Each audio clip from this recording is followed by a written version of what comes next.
Salam alaikum et bienvenue. On est le 14 juillet 2026 et je vais commencer par une nouvelle qui devrait vous rendre fiers.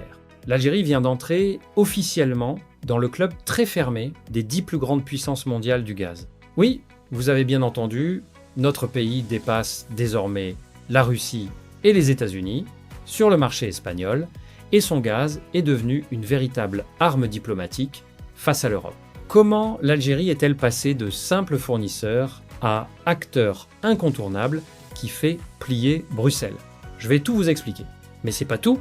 Dans cette vidéo longue et détaillée, nous allons aussi parler d'une décision qui touche des millions de voyageurs. L'allocation touristique de 750 € ne sera plus versée en espèces et cette mesure fait déjà polémique. Nous verrons ensuite le défi brûlant de cet été avec un pic électrique record et une vague de chaleur historique alimentée par le phénomène El Niño. Et enfin, nous plongerons dans le scandale retentissant des moutons de l'Aïd, où la justice vient de faire de graves révélations. 4 grands chapitres, du plus stratégique au plus explosif.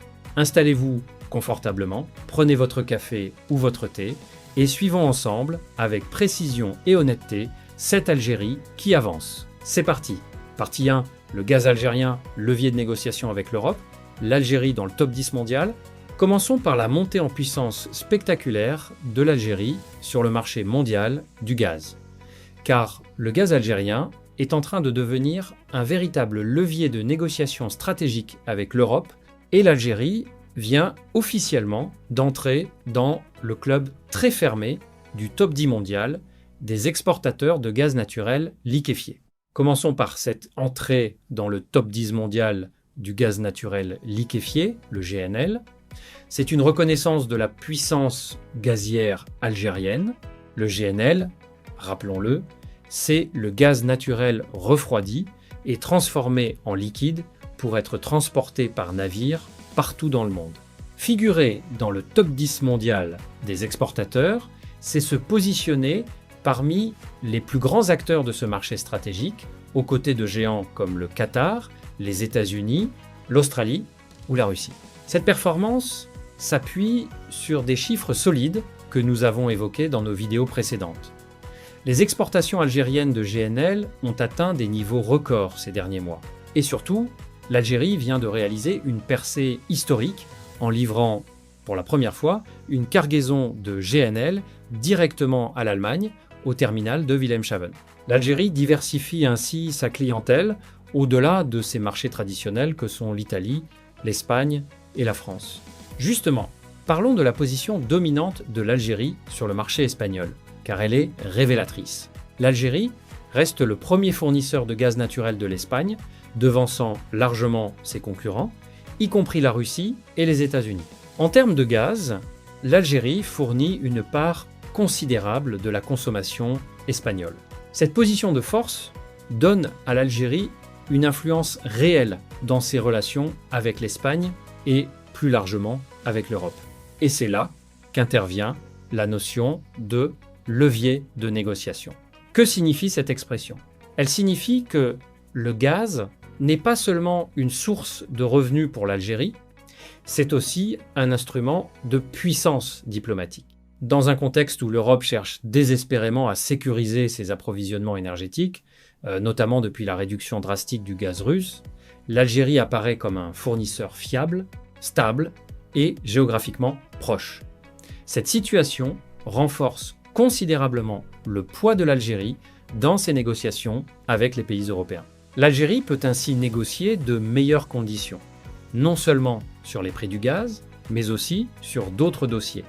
Les investissements européens en Algérie, les transferts de technologies, la coopération industrielle et même certains sujets diplomatiques. Le gaz devient une carte maîtresse dans le jeu diplomatique algérien. C'est ce qu'on appelle la diplomatie énergétique et l'Algérie la maîtrise de mieux en mieux. Un exemple concret de cette stratégie, le 23 juin, l'Algérie, le Qatar, le Nigeria et un autre pays producteur ont adressé un courrier commun à Bruxelles.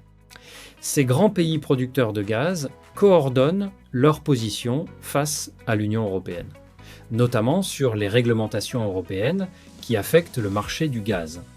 Cela montre que l'Algérie ne subit pas les décisions européennes, mais cherche activement à peser sur elles en s'alliant avec d'autres producteurs. Il faut aussi mentionner la dimension environnementale, car elle prend de l'importance. Le ministre de l'Énergie, Mohamed Arkab, a reçu récemment le directeur général de la société norvégienne ICA Finance. Les échanges ont porté sur le renforcement de la coopération avec Sonatrach dans les domaines de la réduction des émissions de gaz à effet de serre, de la décarbonation et des technologies bas carbone.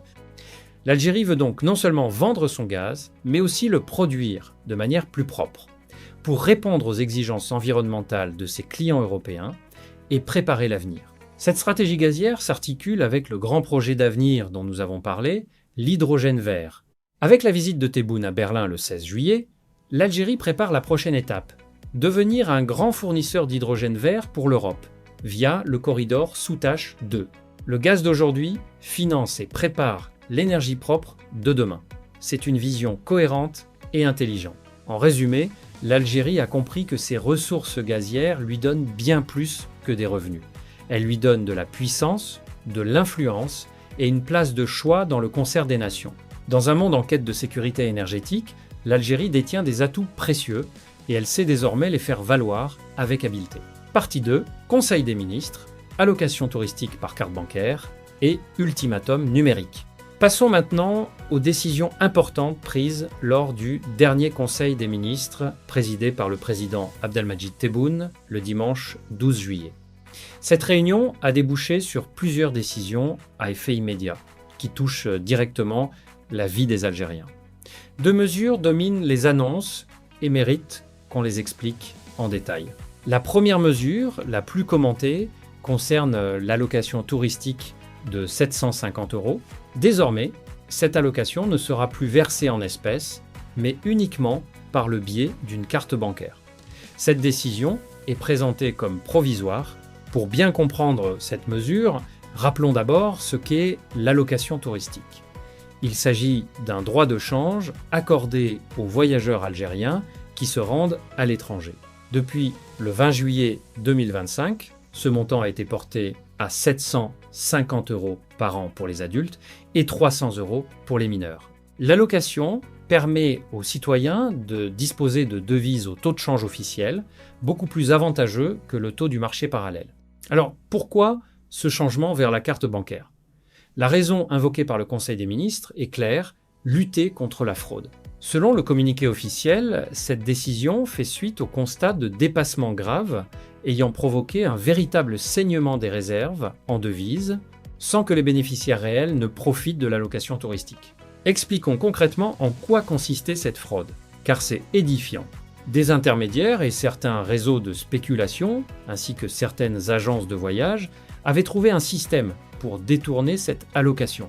Le principe était le suivant, des voyages, principalement vers la Tunisie voisine, étaient organisés pour permettre à des bénéficiaires de retirer leurs 750 € au taux officiel.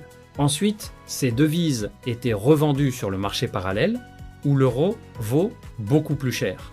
La différence entre les deux taux représentait un gain considérable, parfois équivalent à plusieurs mois de salaire. Le ministre de l'Intérieur avait même révélé des chiffres alarmants. Il avait évoqué 100 000 cas de fraude constatés en un mois et demi. Il avait fait état de l'entrée de 5 000 bus vers la Tunisie entre novembre et décembre, alors que les Algériens n'ont pas pour habitude de se rendre en Tunisie pendant cette période hivernale. Certains allaient même faire tamponner leur passeport à la frontière tunisienne, comme s'ils étaient sortis du territoire, puis revenaient avec leur pécule intacte par des points de passage non surveillés. Fin septembre 2025, le président Tebboune chiffrait à 400 millions d'euros les retraits effectués au titre de l'allocation depuis son entrée en vigueur. Face à cette hémorragie de devises, la décision de passer par la carte bancaire vise à rendre chaque transaction traçable et vérifiable. Avec une carte bancaire, impossible de revendre discrètement les billets sur le marché noir. Les courtiers qui prospéraient sur cette faille se retrouvent, de fait, exclus du mécanisme. C'est l'objectif affiché de la mesure, mais, et je veux être honnête avec vous comme toujours sur cette chaîne, cette mesure suscite aussi des inquiétudes légitimes, car dans les faits, elle revient à conditionner l'accès aux 750 € à la détention d'une carte bancaire internationale. Or, ce type de carte n'est pas si répandu en Algérie. Pour l'obtenir, il faut généralement disposer d'un compte en dinars, puis d'un compte en devises, souscrire la carte, payer sa cotisation annuelle et respecter des dépôts minimaux. Les tarifs varient selon les banques. Certaines cartes coûtent plusieurs milliers de dinars par an. Et surtout, le principal obstacle reste le compte en devises, qu'il faut alimenter en euros ou en dollars. Autrement dit, pour toucher les 750 € de l'État, il faut parfois déjà disposer de devises au préalable. Résultat, l'étudiant qui partait une semaine en Tunisie, le retraité sans compte en devises ou le salarié modeste pourrait se heurter à un mur bancaire, au même titre que les fraudeurs visés. C'est le risque de cette mesure, filtrer sans distinction entre le fraudeur et le voyageur modeste. Il faut toutefois préciser que les modalités pratiques n'ont pas encore été entièrement détaillées. La Banque d'Algérie et les établissements bancaires doivent encore publier les textes d'application. Le montant de 750 €, lui, n'est pas remis en cause. Seule la méthode de versement évolue. Espérons que les autorités trouveront le moyen de faciliter l'accès aux cartes bancaires pour que cette mesure antifraude ne pénalise pas les voyageurs honnêtes. La deuxième grande mesure de ce Conseil des ministres concerne la numérisation de l'administration. Le président Tebboune a fixé un ultimatum, un délai maximal d'1 mois, pour que tous les ministères interconnectent leurs systèmes informatiques via le Centre national des données. C'est une décision très importante. Nous avons parlé récemment de l'inauguration du Data Center national à Mohammedia et Blida. Cet ultimatum vient en quelque sorte activer cette infrastructure. L'objectif, c'est l'interopérabilité, c'est à dire la capacité des différentes administrations à échanger des données entre elles de manière fluide et sécurisée. Concrètement, cela signifie qu'un citoyen ne devrait plus avoir à fournir 10 fois le même document à 10 administrations différentes. Les administrations pourront se transmettre directement les informations. C'est la fin annoncée de la bureaucratie kafkaïenne et des files d'attente interminables. Ce délai d'1 mois traduit une volonté présidentielle d'accélérer, de forcer le rythme. Trop souvent, les projets de numérisation traînent des années. En fixant un ultimatum aussi serré, le président envoie un message clair à l'administration: la transformation numérique n'est plus une option, c'est une urgence nationale. Au-delà de ces 2 mesures phares, le Conseil des ministres a abordé d'autres sujets: le suivi des accords de coopération avec le Niger et le Tchad, notamment dans la production d'électricité, les infrastructures et les échanges commerciaux, le développement de l'écosystème des startups, la préparation de la saison touristique, avec un plan pour promouvoir le tourisme intérieur auprès des familles algériennes, et même un projet de jumelage entre les villes de Tipaza et de Kansas City aux États-Unis, en témoignage des bonnes relations algéro-américaines. Autant de décisions qui montrent un gouvernement actif sur de nombreux fronts. Partie 3, canicule et pic électrique record.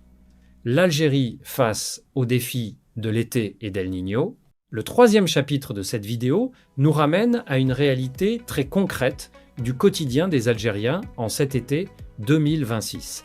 La chaleur intense et ses conséquences, car l'Algérie fait face à une vague de chaleur importante, à un pic record de consommation électrique et à un phénomène climatique mondial qui s'intensifie, El Niño. Commençons par le pic de consommation électrique. La consommation nationale d'énergie électrique a enregistré, dimanche après-midi, un nouveau pic record de 21 176 MW. C'est un chiffre historique qui témoigne à la fois de la chaleur et du développement du pays. Pourquoi ce pic? La réponse est simple, la climatisation. Quand les températures grimpent, des millions de foyers, de commerces et d'administrations allument simultanément leurs climatiseurs. Cette demande massive et simultanée fait exploser la consommation électrique. Chaque été, avec la hausse des températures et la généralisation de la climatisation, les records de consommation sont battus. Ce pic record est en réalité une information à double lecture. D'un côté, il traduit un défi. Le réseau électrique doit être capable de fournir cette énergie sans faillir, sans coupure. De l'autre côté, il traduit aussi une forme de progrès social. Le fait que tant d'Algériens puissent s'équiper de climatiseurs et améliorer leur confort de vie témoigne d'une élévation du niveau de vie et d'un accès généralisé à l'électricité. Et il faut saluer un point important. Malgré ces pics records, l'Algérie parvient globalement à assurer son approvisionnement électrique. C'est le résultat d'investissements massifs dans les capacités de production électrique au cours des dernières années. L'Algérie a construit de nombreuses centrales électriques et dispose aujourd'hui d'une capacité de production confortable. Le pays est même en mesure d'exporter de l'électricité vers certains pays voisins, comme la Tunisie et la Libye. La sécurité énergétique électrique est un acquis précieux que beaucoup de pays de la région nous envient. Cependant, ces pics de consommation rappellent aussi l'importance de développer les énergies renouvelables. L'Algérie, avec son ensoleillement exceptionnel, dispose d'un potentiel solaire parmi les plus élevés au monde. Développer le solaire permettrait de produire de l'électricité propre, précisément au moment où on en a le plus besoin, en été, en pleine journée, quand le soleil est au zénith et que les climatiseurs tournent à plein régime. C'est pourquoi les grands projets solaires, comme le programme Solar 1000 MW, sont si stratégiques pour l'avenir. Parlons maintenant de la vague de chaleur elle-même.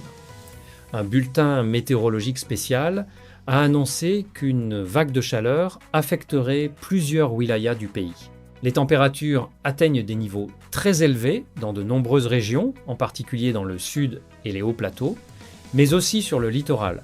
Ces épisodes de forte chaleur ne sont pas sans conséquences. Ils affectent la santé des personnes vulnérables, les personnes âgées, les enfants, les malades. Ils pèsent sur l'agriculture et sur les ressources en eau. Et ils augmentent les risques d'incendie de forêt, un fléau récurrent des étés algériens. Il faut d'ailleurs rappeler quelques conseils de prudence face à ces chaleurs.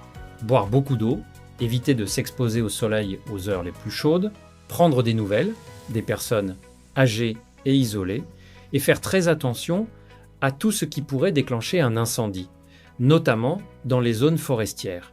Élargissons maintenant la perspective à l'échelle mondiale, car cette chaleur s'inscrit dans un phénomène plus global. L'Organisation des Nations Unies a alerté récemment sur le renforcement rapide du phénomène climatique naturel El Niño, actuellement en cours, qui devrait atteindre une forte intensité. Qu'est-ce qu'El Niño ? C'est un phénomène climatique naturel qui se caractérise par un réchauffement anormal des eaux de surface de l'océan Pacifique. Ce réchauffement a des répercussions sur le climat du monde entier. Il modifie les régimes de pluie, provoque des sécheresses dans certaines régions et des inondations dans d'autres, et tend à faire grimper les températures mondiales. Pour l'Algérie, l'intensification d'El Niño peut avoir des conséquences sur les précipitations et donc sur les ressources en eau, déjà sous tension à cause de la sécheresse structurelle. C'est un facteur supplémentaire qui souligne l'importance des grands projets de dessalement de l'eau de mer, dont nous avons parlé, qui affranchissent le pays de la dépendance aux pluies. Ce chapitre sur la chaleur et l'électricité nous rappelle une chose essentielle. Au-delà des grands contrats internationaux et des annonces diplomatiques, il y a le quotidien concret des citoyens. Assurer l'électricité pendant les canicules, protéger les populations de la chaleur, sécuriser l'eau et prévenir les incendies, ce sont des missions vitales de l'État qui comptent autant que les grands projets d'avenir. Et sur ce front, l'Algérie tient globalement bon, même si les défis climatiques vont exiger des efforts croissants dans les années à venir. Partie 4, le scandale des moutons de l'Aïd, quand la justice frappe. Pour ce 4e et dernier grand chapitre, abordons un sujet qui a beaucoup fait parler en Algérie et qui touche à un enjeu important, la lutte contre la corruption et les détournements de fonds publics. Il s'agit du scandale de l'importation des moutons pour l'Aïd, dans lequel la justice vient de faire des révélations graves. Reprenons cette affaire depuis le début, car elle est instructive. Pour l'Aïd el-Adha, la grande fête du sacrifice, l'Algérie avait décidé d'importer un grand nombre de moutons afin de répondre à la forte demande des familles et de stabiliser les prix. Cette opération d'importation massive, financée ou facilitée par l'État, visait un objectif social louable, permettre à un maximum de familles algériennes d'accomplir le rite du sacrifice sans que les prix ne s'envolent. Mais cette opération a donné lieu à des dérives et à des soupçons de détournement. Et c'est là que la justice est intervenue.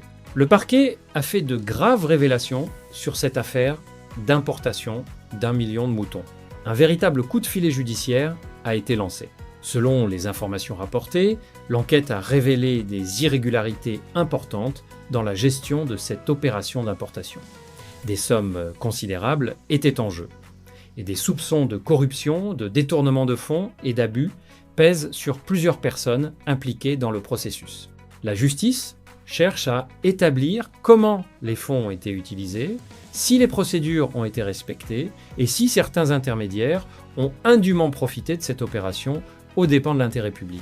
Cette affaire est importante à plusieurs titres et je veux vous expliquer pourquoi, au-delà de l'aspect spectaculaire. Premièrement, elle montre que la justice algérienne s'attaque aux affaires de corruption, même lorsqu'elle touche des opérations sensibles et médiatisées.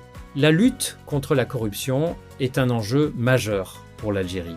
Pendant des années, la corruption a gangrené certains secteurs de l'économie et de l'administration, détournant des ressources qui auraient dû bénéficier au peuple. Chaque affaire jugée, chaque responsable tenu de rendre des comptes contribue à assainir la vie publique et à restaurer la confiance des citoyens. Deuxièmement, cette affaire souligne les défis liés aux importations. L'Algérie importe encore beaucoup de produits et ces importations sont parfois le terrain de pratiques frauduleuses. Surfacturation, fausses déclarations, détournements. C'est précisément pour lutter contre ces dérives que l'État a récemment instauré un triple contrôle des importations et qu'il pousse à la numérisation des procédures pour rendre tout le processus plus transparent et traçable. Le lien avec la première partie de notre vidéo sur la numérisation est évident. C'est en dématérialisant et en traçant les opérations qu'on réduit les possibilités de fraude. Troisièmement, cette affaire pose la question plus large de la souveraineté alimentaire. Si l'Algérie doit importer 1 million de moutons pour l'Aïd, c'est que la production nationale ne suffit pas à couvrir les besoins. Le développement de l'élevage national, comme le grand projet Baladna de production laitière et de viande, ou la coopération avec le Kazakhstan dans l'élevage, vise précisément à réduire cette dépendance aux importations. Produire davantage localement, c'est non seulement renforcer la sécurité alimentaire, mais aussi réduire les occasions de fraude liées aux importations. Il faut évidemment rester prudent et laisser la justice faire son travail. À ce stade, il s'agit de révélations et d'enquêtes en cours. Les personnes concernées bénéficient de la présomption d'innocence jusqu'à ce que leur culpabilité soit éventuellement établie par un tribunal. Nous suivrons l'évolution de cette affaire, mais ce qu'il faut retenir, c'est le signal envoyé en Algérie, les détournements de fonds publics, même dans des opérations à vocation sociale comme les moutons de l'Aïd, ne resteront pas impunis. C'est un message de fermeté qui va dans le bon sens, celui d'un État qui veut protéger l'argent public et le mettre réellement au service des citoyens. La bonne gouvernance et la transparence sont des conditions essentielles du développement. Et cette affaire montre que l'Algérie avance difficilement, mais réellement, dans cette direction. Voilà pour ce grand tour d'horizon de l'actualité algérienne en ce 14 juillet 2026. Une semaine riche entre décisions gouvernementales, puissance énergétique, défis climatiques et lutte contre la corruption. Récapitulons les points essentiels. Le gaz algérien s'affirme comme un puissant levier de négociation avec l'Europe, alors que l'Algérie entre dans le top 10 mondial du gaz naturel liquéfié et reste le premier fournisseur de l'Espagne, devançant la Russie et les États-Unis. Une diplomatie énergétique de plus en plus habile et influente. Le Conseil des ministres du 12 juillet a pris 2 décisions majeures. Le versement de l'allocation touristique de 750 €, désormais par carte bancaire, pour lutter contre la fraude et l'hémorragie de devises, même si cette mesure soulève des inquiétudes pour les voyageurs modestes, et un ultimatum d'1 mois pour la numérisation et l'interconnexion de toutes les administrations. L'Algérie fait face à un pic record de consommation électrique de plus de 21 000 MW et à une vague de chaleur intense sur fond d'intensification du phénomène El Niño. Un défi que le pays parvient globalement à relever grâce à ses investissements dans la production électrique, mais qui rappelle l'importance des énergies renouvelables et du dessalement. Et la justice a fait de graves révélations dans le scandale de l'importation des moutons de l'Aïd, illustrant la volonté de l'État de lutter contre la corruption et les détournements de fonds publics, et posant la question de la souveraineté alimentaire. Le gaz, l'allocation touristique, la canicule, les moutons de l'Aïd, 4 sujets très différents, mais une même image, celle d'une Algérie qui cherche à mieux gérer ses ressources, à affirmer sa puissance, à protéger ses citoyens et à assainir sa vie publique. Avec ses réussites et ses difficultés, ses avancées et ses défis, c'est une Algérie bien réelle que nous suivons ensemble, sans complaisance et sans dénigrement. Merci d'avoir suivi cette vidéo jusqu'au bout. Si elle vous a appris quelque chose et aidé à mieux comprendre votre pays, likez, abonnez-vous et partagez-la autour de vous, en Algérie comme dans la diaspora. Dites-moi en commentaire ce que vous pensez de la nouvelle mesure sur l'allocation touristique. Bonne idée pour lutter contre la fraude ou obstacle pour les voyageurs honnêtes? Votre avis m'intéresse. On se retrouve très bientôt pour continuer à suivre ensemble, avec passion et honnêteté, cette Algérie qui avance.